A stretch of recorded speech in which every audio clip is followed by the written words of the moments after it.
جو بندہ یہ چاہتا ہے نا کہ خواب میں مجھے نبی کریم صلی اللہ علیہ وسلم کی زیارت نصیب ہو جائے، تو میں ایسا کیا کام کروں کہ خواب میں مجھے نبی کی زیارت نصیب ہو جائے؟ تو میں آپ کو ایک آسان سا وظیفہ بتاتا ہوں، اور اس وظیفے کو کر کے اللہ کا شکر ہے، میں اللہ کا شکر ادا کرتا ہوں کہ مجھے خواب میں عشرہ مبشرہ کی زیارت نصیب ہوئی تھی۔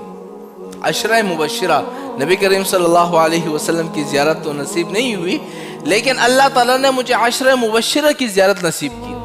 ہوا یہ تھا، میں نے جب یہ وظیفہ شروع کیا تھا نا، تو تہجد کا وقت تھا، میں سو رہا تھا، خواب میں ایک شخص میرے پاس آیا اور مجھ سے کہا کہ اسامہ آ جاؤ، تمہیں ابو بکر بلا رہے ہیں۔ میں چلا گیا اس کے پاس۔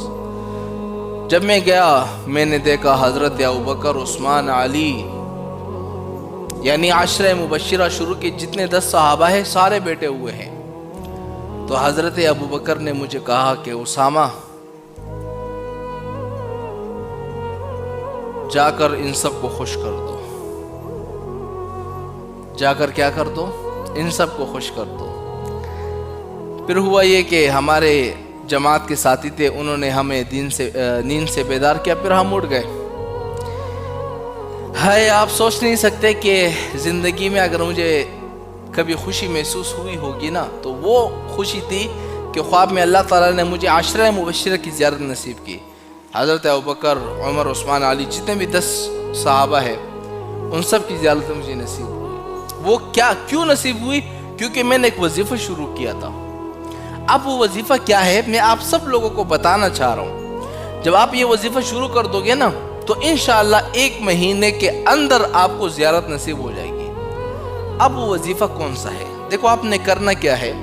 جب آپ اس وظیفے کو شروع کرو گے تو اس میں کچھ شرائط ہے۔ شرائط کیا ہے؟ کہ جتنا ہو سکے اپنے آپ کو گناہ سے بچانا پڑے گا، چھوٹا گناہ ہو بڑا گناہ سب سے بچانا پڑے گا، یہ شرط ہے۔ پہلی شرط ہو گئی۔ اب آپ کو یہ وظیفہ کیسے کرنا ہوگا؟ آپ نے کرنا یہ ہوگا کہ رات کو سونے سے پہلے آپ نے 2 رکعت نماز نفل پڑھی، ٹھیک ہے، جیسے عام نفل کی نیت کی جاتی ہے۔ اللہ اکبر آپ نے کر دیا، پھر آپ نے پڑھنا ہے سبحانک اللہم و بحمدک و تبارک اسمک و تعالی جدک و لا الہ غیرک۔ جب اتنا پڑھ لیا نا، اور اس کے بعد الحمد پڑھنا ہے۔ جب آپ نے الحمد پڑھ لیا ولا الضالین آمین، پھر اس کے بعد آپ نے 11 مرتبہ آیت الکرسی، 11 مرتبہ سورہ اخلاص، قل هو اللہ احد اللہ الصمد، یہ والی صورت 11 مرتبہ پڑھ لینی ہے۔ پھر رکوع کرنا ہے، پھر سجدہ کرنا ہے، پھر دوسری رکعت کے لیے کھڑا ہو جانا ہے۔ جب آپ دوسری رکعت کے لیے کھڑے ہو جائیں گے، پھر اس کے بعد آپ نے سورہ فاتحہ پڑھنی ہے، الحمدللہ رب العالمین ولا الضالین آمین تک آپ نے جب یہ پڑھ لیا، پھر سے آپ نے آیت الکرسی 11 مرتبہ اور 11 مرتبہ سورہ اخلاص پڑھنا ہے، پھر رکوع سجدے میں جانے، پھر سلام پھیر دینا ہے۔ سلام پھیرنے کے بعد آپ نے 100 مرتبہ یہ درود شریف پڑھنا ہے، اللہم صلی علی محمد النبی الامی وعلی آلہ واصحابہ وبارک وسلم۔ یہ درود شریف 100 مرتبہ پڑھنا ہے، پھر اس کے بعد سو جانا ہے۔ اور آپ دیکھ لیجئے گا انشاءاللہ اگر آپ کے اندر یہ شرط پائی جائے گی نا، گناہوں سے بچیں گے۔ اللہ کو شکر ہے مجھے 3-4 دنوں کے اندر عشرہ مبشرہ کی زیارت نصیب ہوئی تھی، کیونکہ میں یہ شرط پر چل رہا تھا، گناہوں سے بچ رہا تھا، جھوٹ غیبت سب چیزوں سے۔